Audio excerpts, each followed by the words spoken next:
Hi everyone, welcome back to the channel. So I have another film review for you. It is Disney's remake of 1992's Aladdin. This is one of the big classics and that sort of high point with Disney really hit their stride again. It has a lot of meaning for me because I watched this one when I was younger. It's a big nostalgic feel for me. So how does this film stack up? It's good, not great, really. I'll explain. I think you have to kind of move away from the original because the original is such a classic and it's got such a special place in a lot of people's hearts. To recapture that is going to be hard, especially as an adult. Maybe kids will see this and that will be their film for them if they've not seen the original, if they don't really remember it. But for people who grew up with it, you need to kind of separate it a little bit. So the live action one, there are some changes. There's some good, there's some bad, and I will get into that. So the characters, I think, on the most part, work. Naomi Scott, who plays Jasmine, is really, really good. I really like what they did with the Jasmine character in this. She's probably the best performance of the film, as well as she's probably the best character. They do add a lot more to her character, a lot more about her motivation. She's not just about, I don't want to marry a prince, I want to marry who I want. There's more to her than that, and I really like that. She gets her own solo song in this, as well as it's sung really well, because Naomi Scott's got a great voice, especially when they do A Whole New World. The song itself is a little bit forgettable, but the performance of the song is really good, and she's really good in the role. So I really like the Jasmine character in this. The Aladdin character is really good as well. I can't remember the guy's name who plays it, but again, he has that really good sort of charm and likability about him, similar to the original Aladdin does. Will Smith as the genie was the big controversy point before the film because how he looks in the trailer when he's all blue and everything, everyone was a bit sort of skeptical, and in all fairness, they don't really improve on that. How it is in the trailer is how it is in the film, and it takes a little while to get used to. When you first see it, it is quite distracting, but once you kind of settle into that and Will Smith kind of does his own thing with the character, it's really good. I think it's one of those things you almost have to not try and think about the Robin Williams performance as the genie, because that is so synonymous and those two are so linked that if you kind of try and look for Will Smith trying to do a Robin Williams impression, the whole thing doesn't work. You have to kind of forget that and let Will Smith do what he wants to do. And when he's riffing on his own, when he's not recreating parts from the original film, when he's just in this original setting that's not in the original film, he's just being Will Smith as the genie, he's really good, he's really funny. A lot of the humour comes from Will Smith because the rest of the humour throughout the rest of the film is not great. I didn't really chuckle, but when there's comedy parts of Will Smith as the genie, it's really funny. And when he's doing that, when he's trying to recreate stuff from the original film, you can almost see like he's not quite comfortable with it, but when he gets to riff and do his own thing, he's really good. His charm, his charisma comes out, as we all know Will Smith has got. The distraction of him as Blue takes a little while to get used to. As the film goes on, you kind of get used to it a little bit more, but overall I think he did a really, really good job for what he had. Jafar is where the film falls.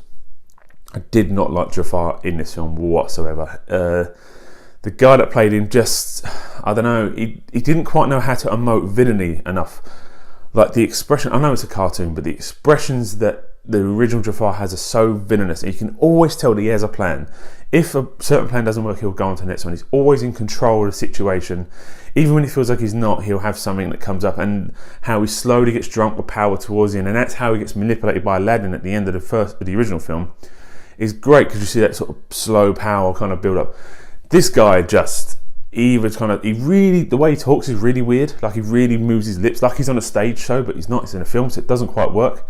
As well as he's either on the point of talking really softly or he's screaming and shouting because he's a mad villain.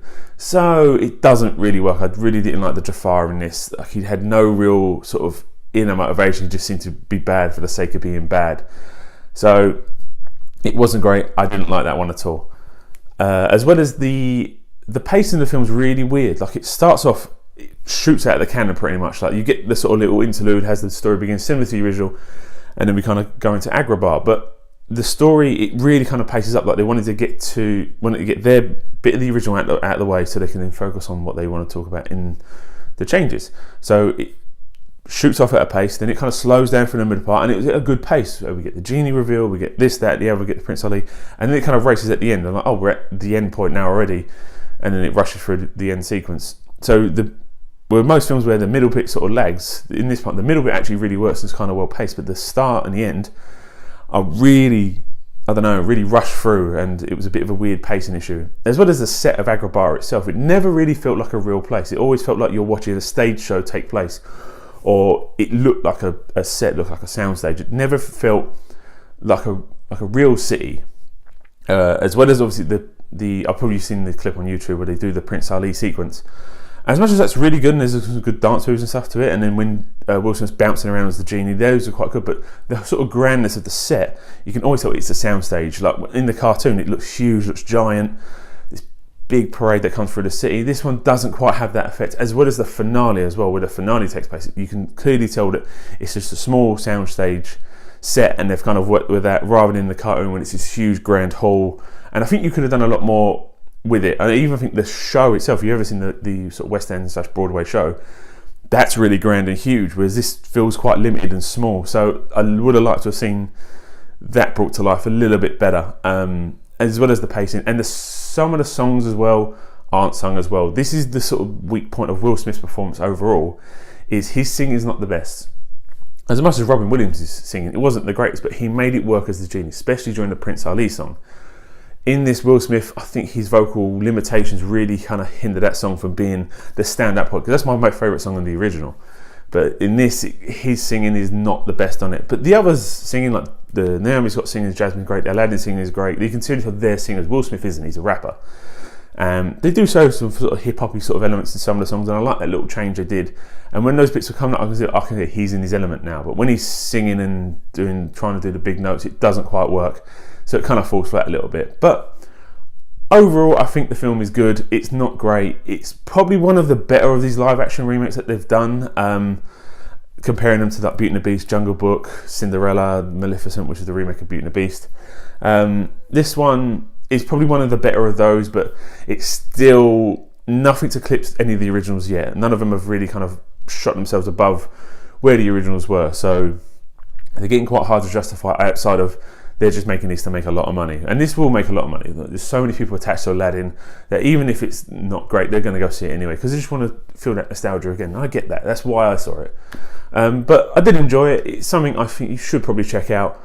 Lion King is out later this year as well, so fingers crossed that's going to be good. Anyway, thanks very much for watching. I'll see you next time. Bye.